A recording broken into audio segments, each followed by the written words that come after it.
Olá, seja muito bem-vindo a mais um episódio, o 9º da temporada do podcast Aconteceu no Rio Grande do Sul, uma temporada especial sobre o bicentenário da imigração alemã. E neste episódio nós vamos falar sobre a preservação da memória. Objetos, documentos, fotos, livros, periódicos, coisas de empresas, de entidades, de governos, de famílias que estão num grande acervo formado em São Leopoldo. E eu recebo aqui no programa para contar a história desta instituição e o que ela aguarda, o presidente do Museu Histórico Visconde de São Leopoldo, Cássio Tagliari. Bem-vindo. Obrigado, Staldi. Obrigado pela oportunidade de falar um pouquinho mais sobre a nossa instituição aqui. E a diretora de Relações Institucionais do Museu Histórico Visconde de São Leopoldo, Ingrid Marxen. Bem-vinda. Muito obrigada mais uma vez também pela oportunidade de divulgar o museu aqui. É o maior acervo de documentos, objetos, imagens, periódicos que conta a história da imigração alemã no Rio Grande do Sul? Com certeza. Acho que o museu é uma instituição que está fazendo esse ano 65 anos de idade. É uma instituição comunitária, ela não é pública, é uma instituição da comunidade, sem fins lucrativos. E ela foi fundada na sequência do pós-guerra, né, já para tentar preservar essa memória, essa identidade teuto-gaúcha, vamos chamar assim, dessa grande população, dessa grande massa de origem alemã no Rio Grande do Sul, que por muito tempo aí ficou sendo perseguida em função, né, dos acontecimentos na Europa.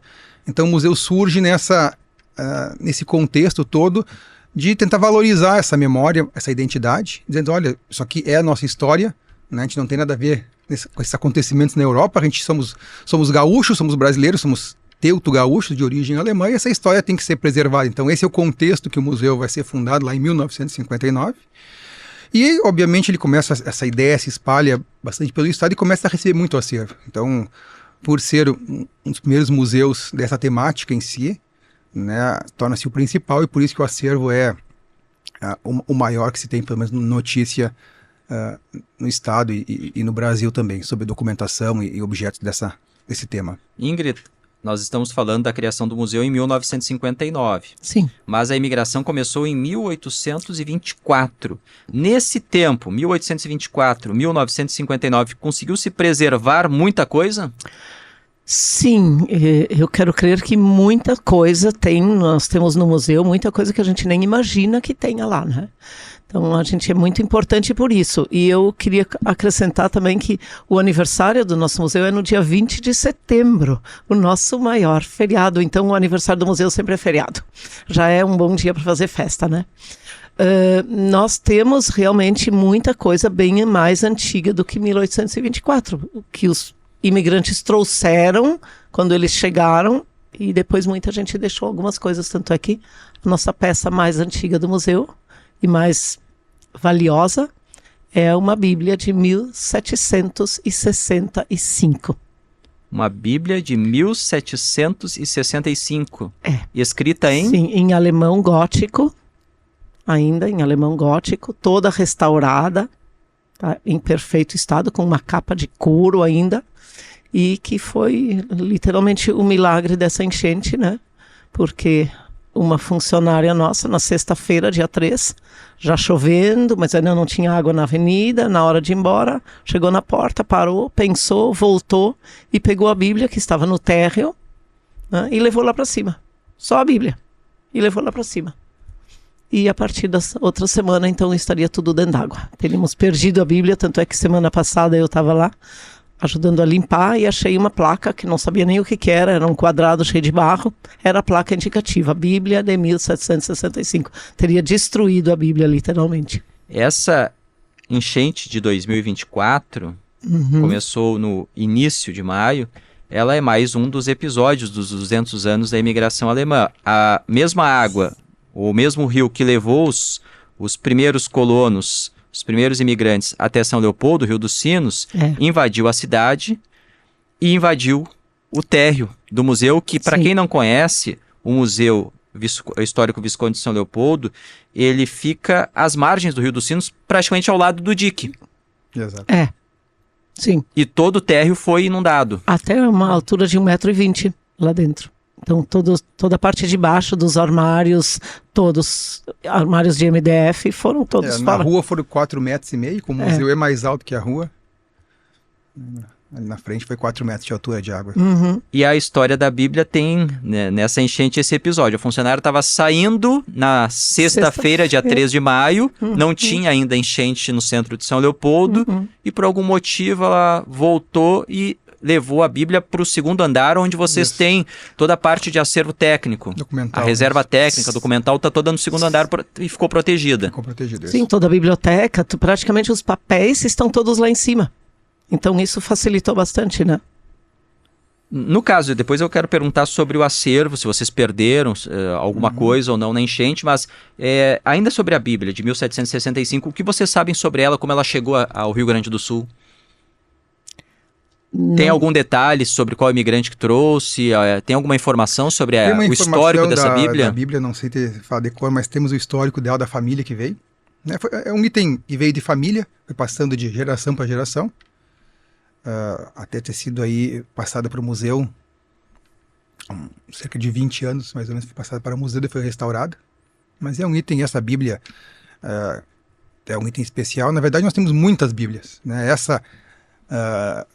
O tamanho dela impressiona. Uma Bíblia, se vê que é um item, foi muito caro, né? Acho que e é por isso que ela estava em exposição essa e não outras Bíblias também em alemão de épocas similares. Né? A gente imagina uma Bíblia, um livro um pouco mais de bolso, um pouco menor. Né? O tamanho daquela Bíblia, uma Bíblia de mesa bem grande. E aquilo tem um simbolismo muito grande. Eu sempre gosto de mencionar. Então a gente pega esse contexto todo da imigração, essas pessoas saindo sem nada da Europa, né? Cruzando de carroça até um porto na Alemanha, depois de pegar um barco, né?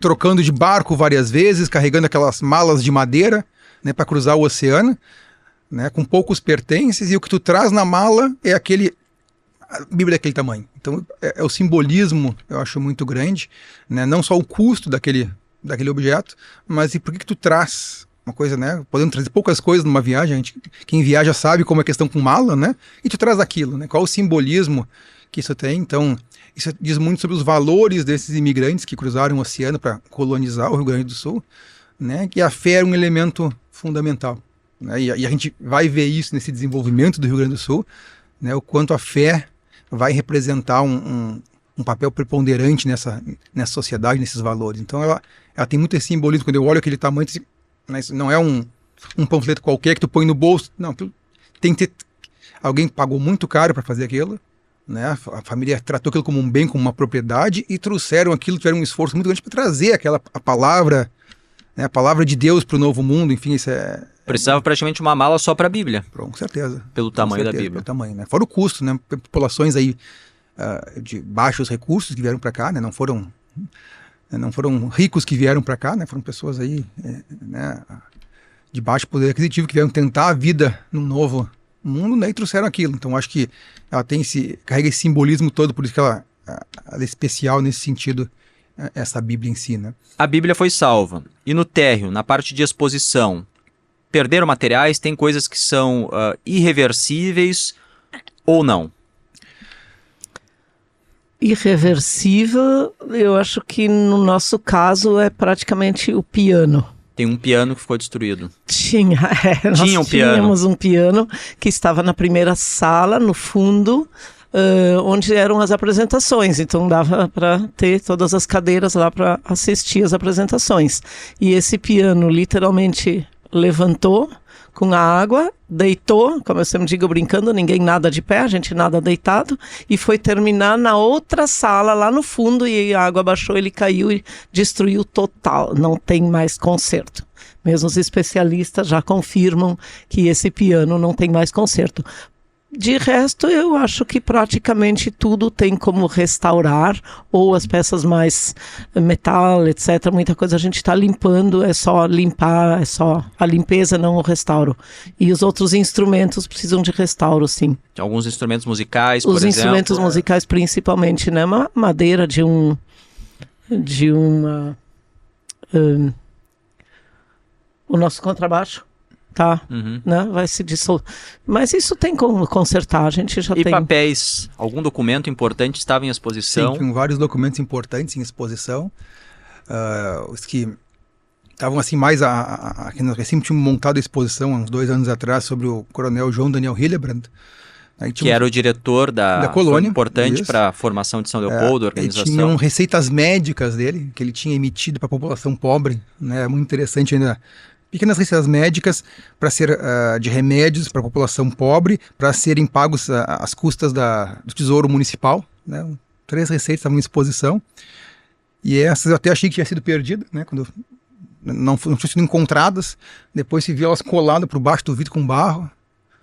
Né, mas conseguimos resgatar, né, foram limpas, em princípio estão salvas.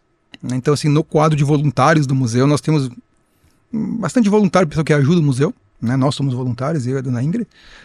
Então tem gente que é especialista em restauro de papel, restauro de arte, né, isso a gente, em numismática, a gente tem alguns especialistas, então de papel, né, o nome dela, a dona Hanne Sporket, né, que faz esse trabalho com muita capacitação técnica, muita dedicação, então ela conseguiu salvar aquele material. Nós tínhamos também um missal em latim, né, Paixão Memorial Jesuíta também, que se desmanchou, que estava embaixo d'água, eu tirei debaixo d'água aquele material também, ela desmontou todo, secou todo, olha assim, tá voltando a ser o que era, né, então essa parte de papel estamos conseguindo recuperar, o que estava em exposição, não eram grandes volumes, obviamente, de papel em exposição. E objetos de madeira, assim, restauro em teoria, né? Tudo tem. A questão é o custo, né? Tudo tem como alguma recuperação para ser feita, né? Faltam os recursos para essa coisa. Então, os objetos que mais sofreram nesse momento, assim, é o que é de madeira mais delicada. Daí por isso entramos em objetos musicais, né? Que são madeiras mais delicadas, mais finas, laminadas, né? Então isso, em exposição com a água, mergulhado na água, começaram a abrir, se desmanchar. A gente começou uma campanha para a adoção de objetos, de instrumentos musicais, né, dos principais. Então conseguimos 2, foram adotados já, um gramofone e uma caixa de música, né, que foram mandados para o restauro. Né, existem especialistas que fazem banca o restauro. Né, existem especialistas que conseguem fazer esse restauro, então eles estão indo para restaurar esses objetos. De resto, perdemos um mobiliário do museu, então tem sido basicamente assim, a gente não vai ter grandes perdas a história não vai perder objetos, a gente vai conseguir mantê-los. Acho que o piano está lá em exposição mesmo, destruído, ele está lá, porque até para mover aquilo muito pesado para mover aquilo. Para levantar, foi em 10 pessoas para levantar então ele está lá deitado agora de novo. A parte e mesmo dele, destruído, ele vai contar uma parte da história. Ele conta uma história, né? Ele conta uma história. Por si só, ele tinha 120 anos, é um Schiedmeier, um piano alemão, né? Muito bonito usado. Então está lá ainda. Colocado lá ainda em exposição, os destroços dele estão em exposição lá no museu ainda, né? Não tem nem como tirar de lá tão cedo. E vocês já têm data para a reabertura do museu, uma Sim. data especial. O museu vai reabrir 25 de julho, acho que o museu tem que ficar aberto, né? O museu tem que estar aberto, ele não pode estar fechado. 25 de julho é a data de comemoração do bicentenário da imigração alemã. Né? Tradicionalmente a gente faz uma celebração nesse dia, o museu já tem tradicionalmente uma celebração nesse dia, esse ano vamos manter a celebração, vai ser feita e o museu vai estar aberto para visitação, né, em celebração aos 200 anos da imigração alemã. Isso eu acho que é importante também, a gente sabe que nesse momento, depois dessa tragédia toda, sempre fica esse questionamento sobre 200 anos, celebrações, etc. Né, e a gente conversou bastante no museu, e é importante saber, esses 200 anos não foram só de coisas alegres, né, foram de muita tragédia, foram muita de superação. Né, a gente pega isso aí, olhando essa história para trás, foram centenas de eventos trágicos e a história justamente é desse povo aguerrido que superou as tragédias, que foi em frente. Então eu acho que essa tragédia de maio, né, é mais uma dessas tantas que a gente teve nessa história, né, e assim como nossos antepassados todos seguiram em frente, eu acho que a nossa missão também é seguir em frente. E em São Leopoldo em especial, porque por 150 anos a cidade conviveu muito mais com enchentes do que nos últimos 50 anos em função da construção dos diques. Exato. E a construção dos diques, inclusive, tem uma história relacionada com outra comemoração, que foi dos 150 anos da imigração alemã e a participação alemã na construção dessa proteção para a cidade. E agora, por coincidência, 50 anos depois, os diques foram superados pela água na enchente de maio de 2024. Ingrid, em números, o tamanho do acervo de vocês no museu, para a gente ter uma ideia do que tem lá dentro guardado. Eu já fui, tem muito objeto e me chamou muita atenção a parte do segundo piso, onde vocês têm toda a parte de documento, foto, inclusive de filmes, né, que estão lá para serem restaurados, digitalizados. Sim, eu não trouxe agora aqui Colinha. escrito a colinha com os números todos, mas eu... Nesse material fala em 140 mil raros objetos, documentos, Exato, livros, fotos, periódicos. Sim, e eu diria quase que esse número muda quase que a cada dia. Sempre tem alguém que bate na porta, eu queria trazer mais um objeto. Vocês continuam recebendo Nós continuamos doações? recebendo doações, e hoje, há mais de 10 anos atrás, já nós começamos a registrar isso. A pessoa que entrega assina um documento de entrega, em primeiro lugar, e talvez se tiver uma história de quem era, de quem trouxe, para ter um pouquinho mais um histórico do que simplesmente alguém que entregou lá e não tem nada de registro, como era muitas vezes antes, né? O museu começou juntando coisas que ninguém queria. Agora não, agora as pessoas trazem muitas vezes para lá, porque talvez tenham muitos descendentes e quem deles vai ficar com o objeto? Então põe no museu que todos vão ter acesso. Isso é um pensamento mais moderno hoje de museu, né? Nós temos lá o Berghahn, né, que é bem típico disso, um galo, o galo do morro, um Berghahn, que tem uns quase 50 centímetros de altura, está dentro de um vidro. Ele ficou agora um embarrado, porque a água desceu por cima dele, porque ele é um galo bem preto. Mas ele é uma escultura? Não, ele é um galo com penas mesmo, empalhado da família Berghahn. E eu imagino eles que eles tinham empalhado em casa um galo. Exatamente, e eles têm esse sobrenome, né? Berghahn é um sobrenome, não quero dizer comum, mas tem tantos que quem vai ficar com esse galo? Então estava lá no museu e ele estava naquela sala que nós chamamos de armazém, em cima do balcão. E mesmo assim, o que aconteceu? O balcão de madeira levantou e caiu.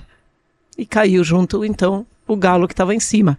Mas quando o balcão caiu, a sorte foi que ele caiu com a parte dos vidros, a parte da frente, para baixo. Com isso, as portas ficaram para cima e deu para abrir as portas e tirar o que tinha dentro.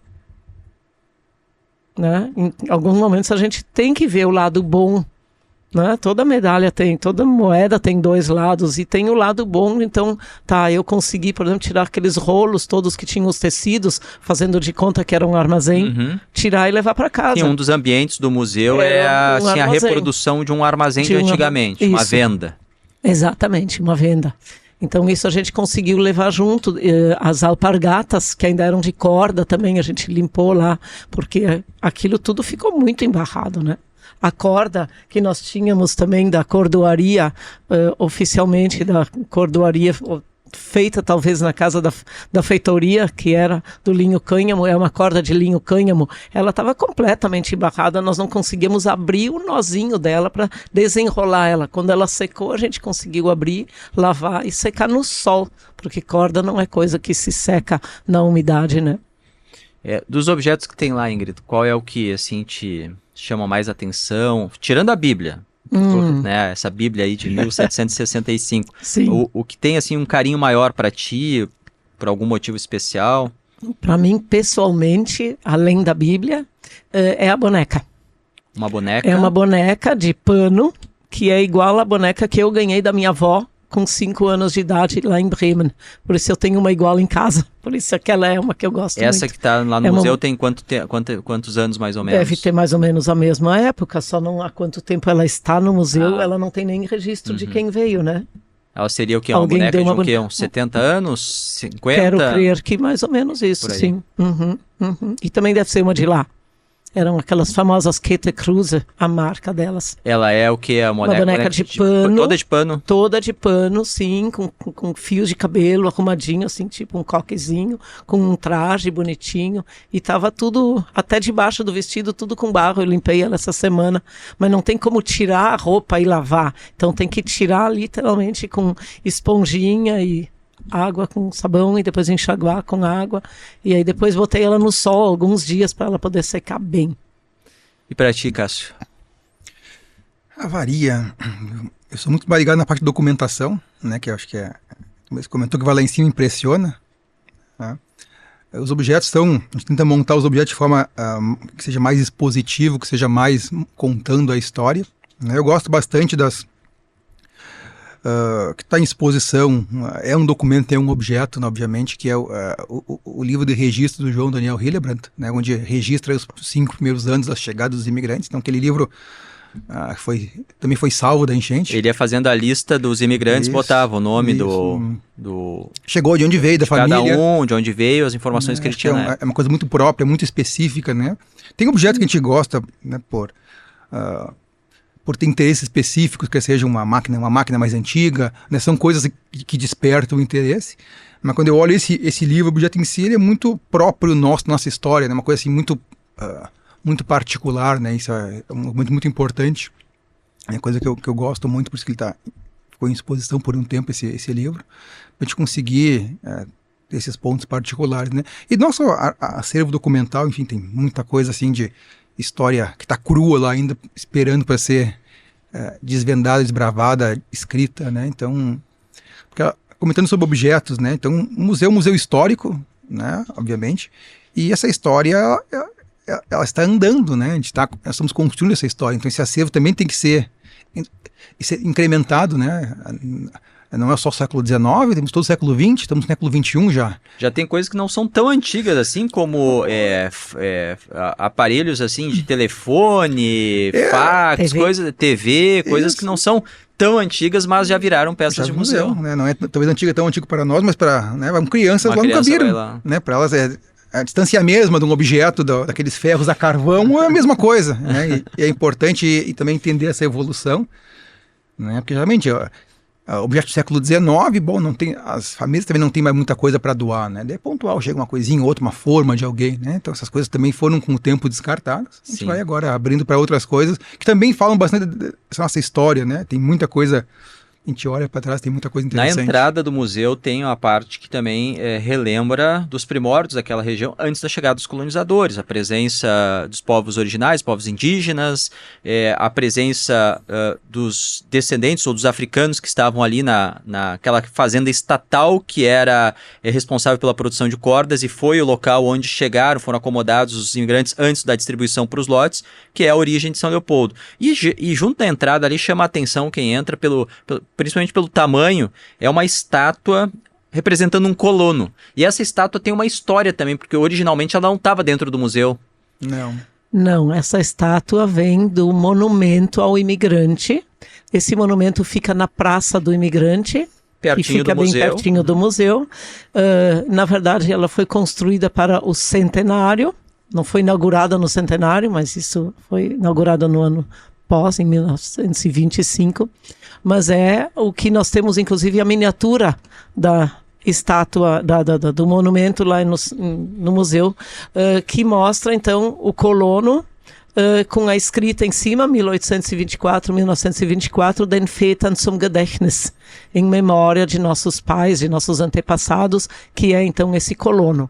Essa estátua é feita em bronze.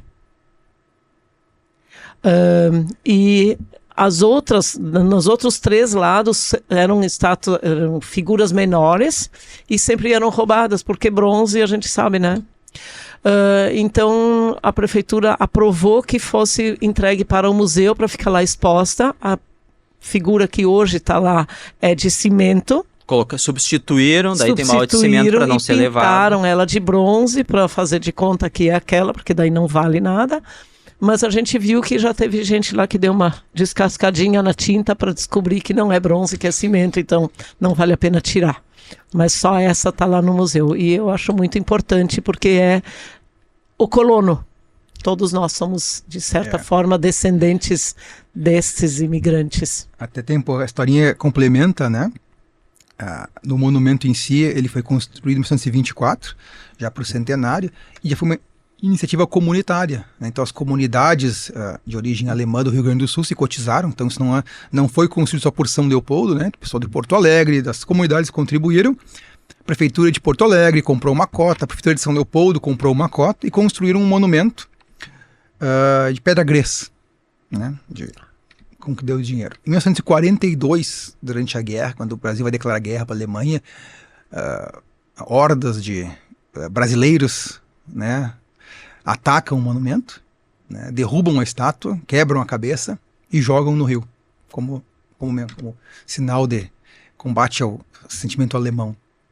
Então, no pós-guerra, né, então um movimento pelo restauro desse monumento, inclusive na Assembleia Legislativa vai ser discutido esse tema, né, para poder resgatar, daí se arrecada recursos e se refaz então a estátua em bronze dessa vez.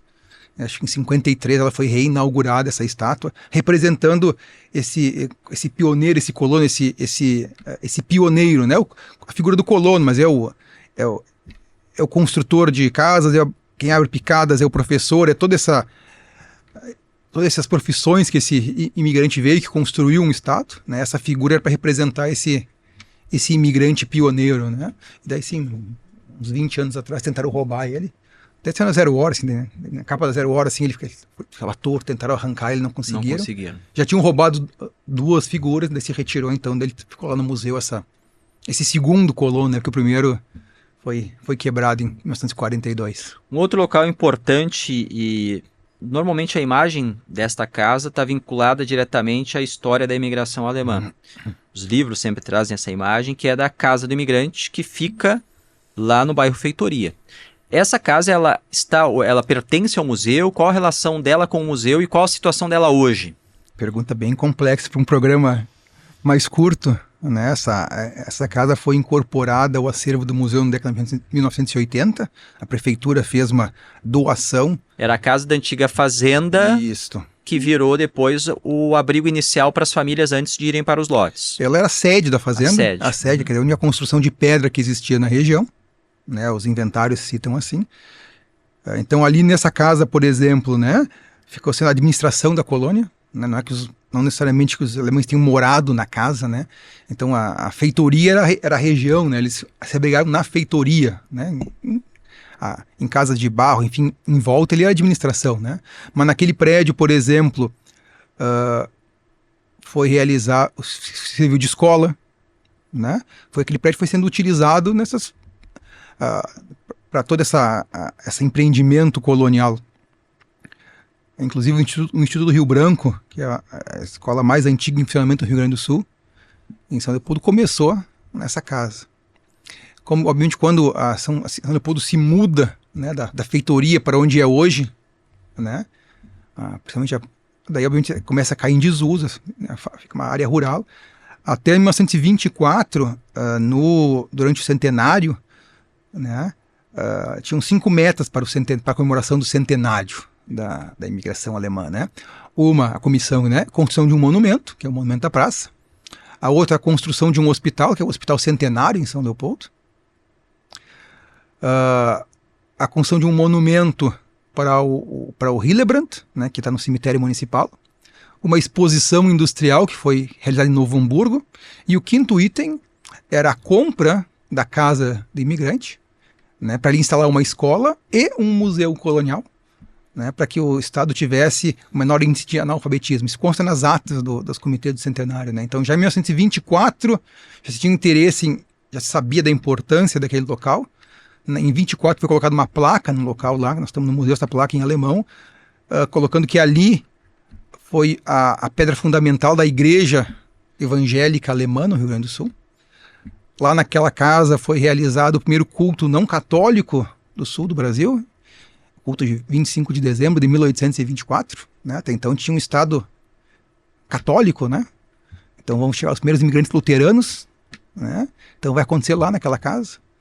Né? Lá é o ponto, marco zero também para as religiões não católicas, aconteceu lá isso. Então tem todo um simbolismo daquele local muito importante. Uhum.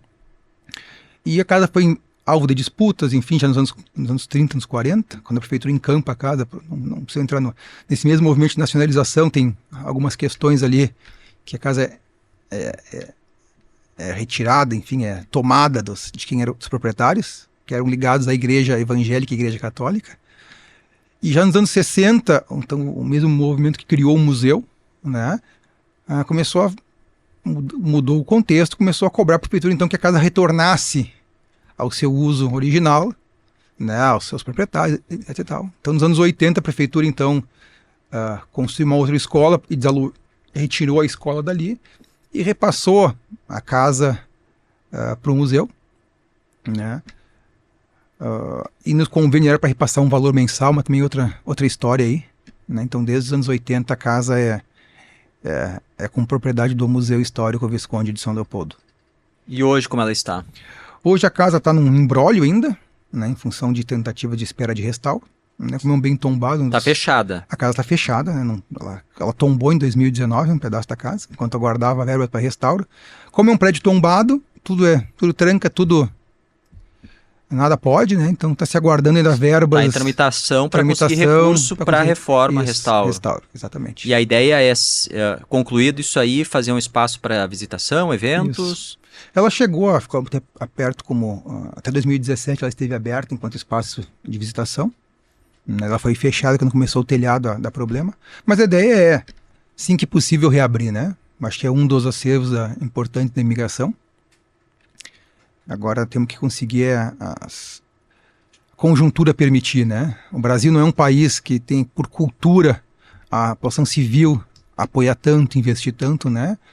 Então, nós como instituição aí, 65 anos, né, a gente vive de doações de pessoas, de 180 mantenedores, pessoas físicas e jurídicas que contribuem mensalmente para o museu. Eventualmente, algumas verbas públicas via convênio chegam no museu, mas não são nada de forma muito regular, né? Então, é um desafio manter o museu, né? É um desafio manter aquele espaço, a Casa do Imigrante, aberto, né? Mas é o que a gente está tentando fazer enquanto for possível, né? Lembrando que a casa é de 1788, né? Quer dizer, não estava preparada no meio da fazenda do Linho Cânhamo para ter um asfalto ali do lado com quebra-mola, com trânsito pesado de ônibus e caminhões que fazem ela tremer e com telha de barro ainda.